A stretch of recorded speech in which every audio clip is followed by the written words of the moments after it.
Assalamualaikum dan selamat sejahtera.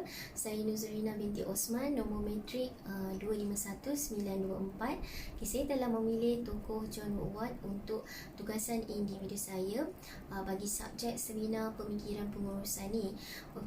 Pertamanya saya akan menceritakan serba sedikit pengenalan dan latar belakang John Woodward. Beliau merupakan seorang warga negara British yang dilahirkan pada 27 September tahun 1916. Beliau telah mendapat pendidikan yang pertama dalam falsafah, politik dan ekonomi pada tahun 1936. Kemudiannya beliau juga memperoleh MA dalam falsafah dari Universiti Durham iaitu pada tahun 1938, dan beliau juga mempunyai diploma dalam pentadbiran sosial dan awam dari Universiti Oxford pada tahun 1939. Semasa Perang Dunia Kedua, beliau bekerja sebagai pengurus dan menjadi pengurus kanan buruh di RAF Bridgewater.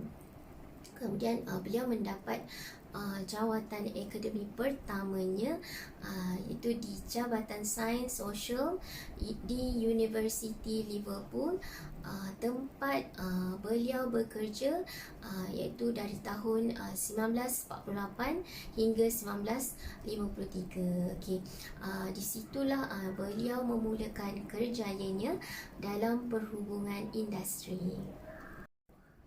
Wood telah berpindah ke South East Essex Technical College yang merupakan sebahagian daripada University of East London. Di sinilah Woodward melakukan pendidikannya yang paling penting, iaitu dari dalam unit pendidikan perhubungan manusia, dan pendidikan ini dilakukan untuk meningkatkan prestasi perdagangan dan industri menggunakan teknik sains sosial. Beliau telah meneliti secara terperinci struktur organisasi 100 buah syarikat pembuatan British, iaitu di kawasan SE Essex, di bahagian timur London dan utara Sungai Thames. Beliau tinggal di sana sehingga tahun 1957, dan apabila dia mendapat jawatan di College Imperial yang jauh lebih berprestij. Woodward telah meninggal dunia pada tahun 1971 akibat kanser payudara.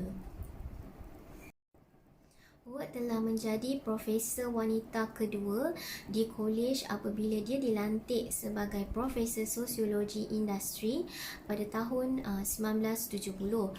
Beliau mencapai kecemerlangan apabila menjadi wanita yang kedua berjaya mendapat tempat di Imperial College dan seterusnya menjadi inspirasi bagi wanita dalam bidang sains, kejuruteraan dan teknologi.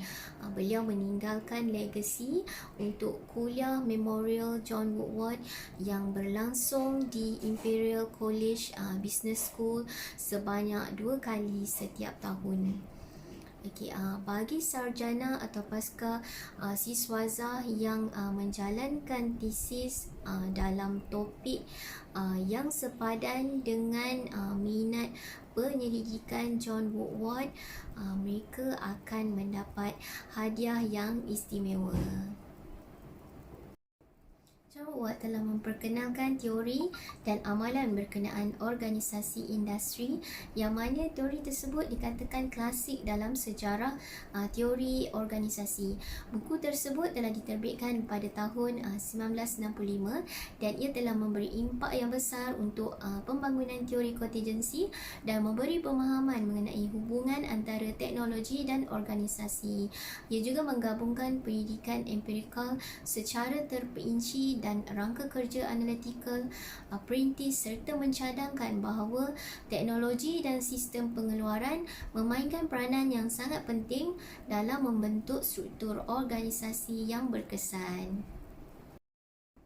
Dengan berbuat demikian, John Woodward menawarkan pandangan yang berkekalan tentang isu-isu tahap hierarki dan rentang kawalan pengurusan di mana merupakan isu semasa yang dibincangkan dari segi menangguhkan dan menjalankan semula proses kejuruteraan. Hasil kerja Woodward merupakan batu loncatan untuk kebanyakan penyelidikan dan banyak pemerhatian khusus beliau telah diperdebatkan dan dicabar secara meluas. Seterusnya saya akan menerangkan tentang komponen utama teori ataupun model John Woodward. Karya beliau mengenai organisasi perindustrian yang mengandungi teori dan amalan yang asalnya diterbitkan pada tahun 1965 telah membentangkan hasil kajian yang meluas tentang teknologi, proses dan sistem yang digunakan oleh lebih 100 firma perindustrian yang tertumpu di Tenggara England dalam tempoh 10 tahun. Kajian beliau menghasilkan penemuan bahawa firma yang berjaya tidak hanya mengikut satu cara terbaik untuk mengurus firma, tetapi masing-masing mempunyai cara yang optimum berdasarkan kesesuaian atau penjajaran antara teknologi dan proses serta sistem untuk menguruskannya. John Woodward telah membezakan 3 jenis teknologi teras dan proses buruh yang berkaitan. Teknologi pengeluaran pertama ialah kumpulan kecil atau dipanggil small batch dan penghasilan unit atau production unit yang menghasilkan item satu unit pada satu masa dalam jumlah yang kecil sebagai tindak balas kepada bilangan pesanan terhad untuk produk. Teknologi jenis ini dikaitkan dengan proses buruh di mana seorang pekerja terlibat pada setiap peringkat dari awal hingga akhir. Teknologi ini juga dianggap sebagai teknologi yang paling tidak kompleks. Teknologi yang kedua ialah kumpulan besar ataupun large batch dan pengeluaran besar-besaran mass production menghasilkan sejumlah besar item yang sama pada masa yang sama untuk pasaran besar-besaran yang tidak dibezakan. Proses buruh di bawah teknologi ini lazimnya melibatkan pembahagian buruh yang lebih tega ataupun tidak fleksibel di sepanjang barisan pemasangan. Tahap kerumitan dalam kes ini adalah sederhana. Seterusnya teknologi yang terakhir ialah pengeluaran proses berterusan ataupun kita panggil continuous process production, di mana teknologi ini mengambil bahan mentah dan tertakluk kepada proses transformasi berterusan yang tidak boleh dibahagikan kepada operasi yang berbeza dan berasingan. Kilang kimia sebagai contohnya akan memproses pelbagai bahan kimia dengan mencampurkan cecair yang mengalir pada keadaan yang berbeza. Contohnya dalam keadaan mencampurkan, memanaskan dan menyejukkan apabila bahan-bahan berkenaan bergerak dari awal hingga akhir proses pembuatan. Aktiviti buruh yang melibatkan pengawasan teknologi yang secara automatik mengawal dan memantau proses pengeluaran. Tiada sentuhan langsung dari segi fizikal antara manusia dengan bahan yang dikilangkan. Bentuk teknologi ini mewakili bentuk teknologi tertinggi dan mewakili bentuk kerumitan teknikal yang tertinggi. Woodward mengaitkan teknologi organisasi ini dengan struktur pengurusan yang berbeza. Beliau membuat kesimpulan bahawa teknologi pengeluaran besar-besaran cenderung dikaitkan dengan bentuk pengurusan berpusat dan birokrasi, manakala kumpulan kecil dan teknologi pemprosesan berterusan paling berjaya apabila digabungkan dengan struktur pengurusan yang terdesentralisasi. Ini adalah struktur organisasi hasil daripada pendidikan yang dibuat oleh John Woodward.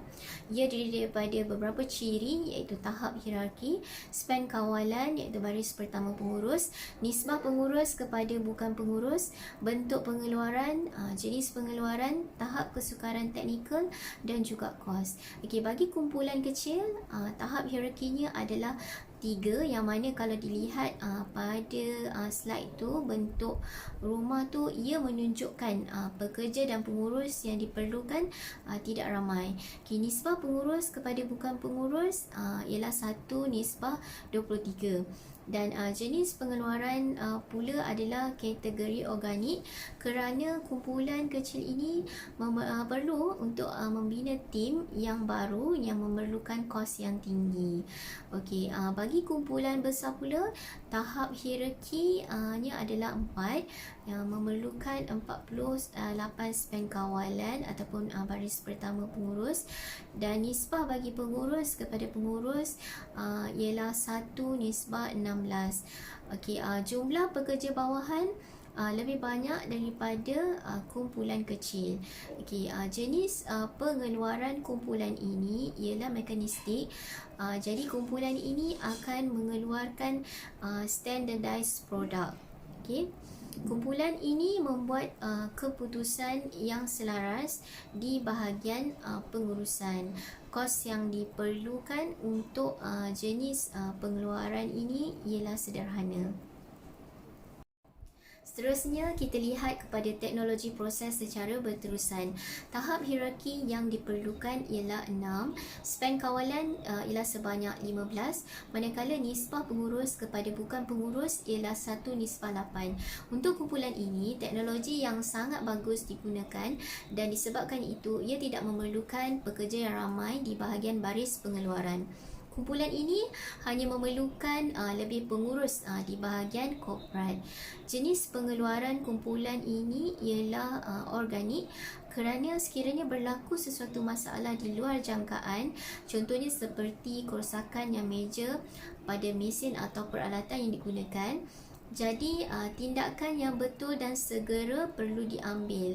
Okey, kos yang diambil untuk pengeluaran ini adalah rendah.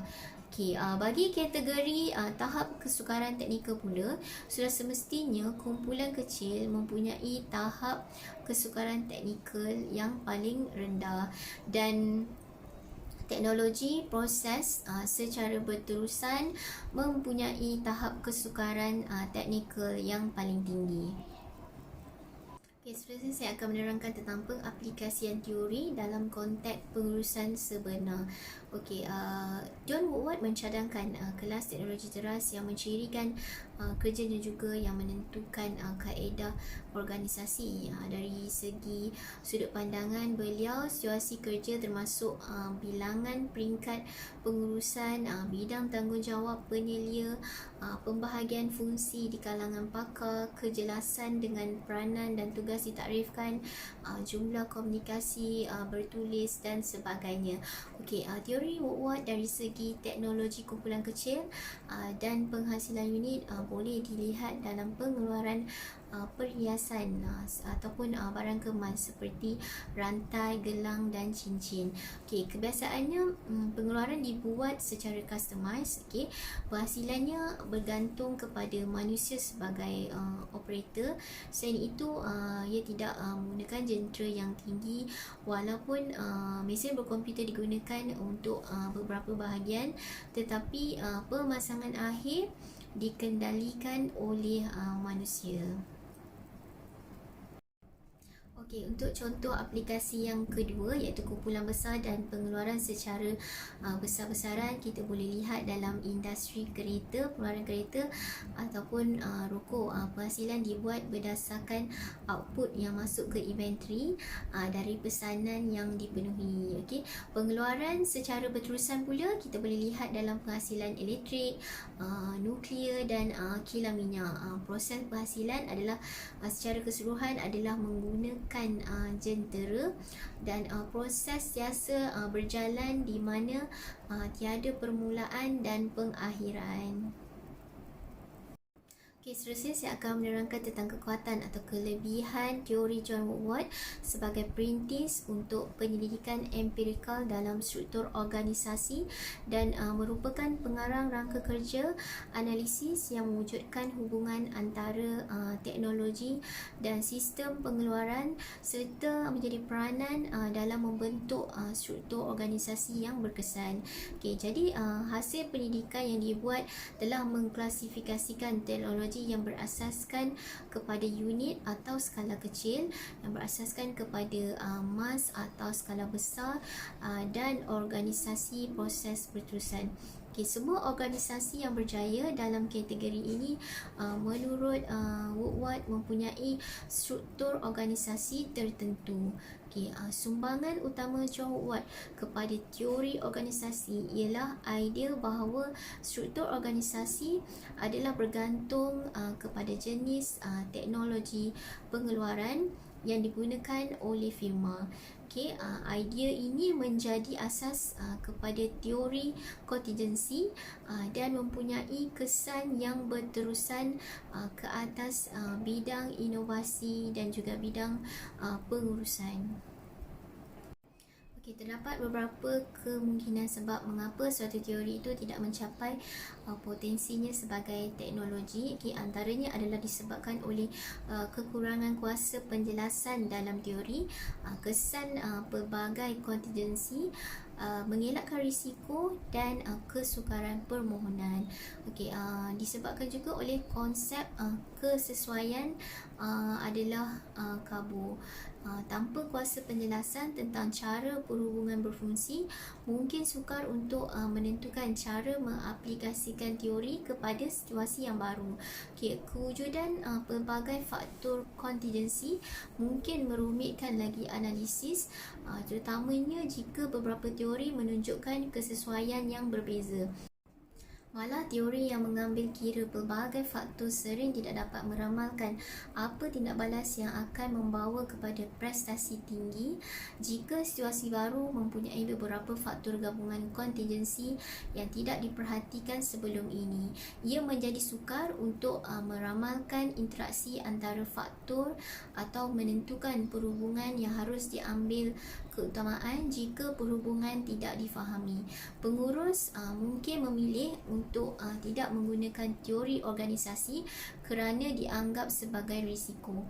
Pengurus mungkin memilih untuk menyalin organisasi lain daripada menggunakan peraturan yang diperoleh daripada teori ini. Mereka mungkin tidak bersedia untuk mengambil risiko bahawa peraturan mungkin tidak mencukupi, terutamanya dalam keadaan yang berubah-ubah. Mengaplikasikan teori dan bukannya menyalin apa yang orang lain lakukan mungkin kelihatan seperti percubaan dan kesilapan, dan oleh itu dianggap terlalu berisiko, memakan masa dan mahal. Malah kebanyakan teori mungkin mencerminkan tidak lebih daripada fashion industry. Syarikat terkemuka mungkin meniru antara satu sama lain, tapi kesannya prestasi itu tidak berkaitan dengan apa yang mereka salin dan ikut. Okay, secara kesimpulannya, teori yang dihasilkan Woodward berdasarkan banyak pendidikan yang telah dijalankan oleh beliau. Boleh dikatakan tidak ada satu cara yang sempurna untuk mengatur mana-mana firma perindustrian. Sebaliknya, cara terbaik adalah bergantung kepada konteks dalaman dan luaran. Ia perlu bergantung kepada jenis teknologi pengeluaran yang digunakan oleh suatu firma. Kajian Woodward menganalisis pengaruh teknologi ke atas struktur organisasi dan memerhatikan bahawa jenis teknologi yang digunakan untuk pengeluaran seperti unit, kelompok kecil, kelompok besar, pengeluaran besar-besaran dan proses pengeluaran yang berterusan. Okey, Woodward juga meneliti bagaimana peralihan pengeluaran secara langsung untuk mempengaruhi rentang kawalan penggunaan jawatan kuasa, pembuatan keputusan penyertaan dan ciri-ciri struktur lain. Ini memberi sumbangan yang besar dalam bidang teknologi dan menjadi asas kepada teori organisasi dan mempunyai kesan yang berterusan ke atas bidang inovasi dan juga pengurusan. Organisasi yang berkesan mesti menyesuaikan perancangan, mengatur, memimpin dan mengawal mengikut keadaan tertentu. Dalam erti kata lain, apa yang paling penting, teknologi yang akan digunakan harus dikenal pasti terlebih dahulu sama ada sesuai atau tidak untuk firma yang akan ditubuhkan. Selain daripada itu, keperluan teknologi untuk meningkatkan pengeluaran juga perlu dikenal pasti, dan orang yang terlibat sebagai sebahagian penggerak teknologi yang lengkap juga perlu dititik beratkan. Selain itu, pemimpin juga mesti berusaha untuk mengintegrasikan semua aspek ini ke dalam penyelesaian yang paling sesuai untuk keadaan tertentu. Pendekatan kontingensi kepada teknologi dan pengurusan mengandaikan bahawa tidak ada jawapan universal kepada banyak soalan kerana organisasi, orang dan situasi berbeza-beza dan berubah mengikut masa. Okey, sampai di sini dulu pembentangan saya untuk tugasan individu, topik tokoh iaitu John Woodward berkenaan teori organisasi. Saya harap pembentangan tugasan saya ini dapat memberikan manfaat kepada semua. Okey, sekian, terima kasih. Assalamualaikum warahmatullahi wabarakatuh.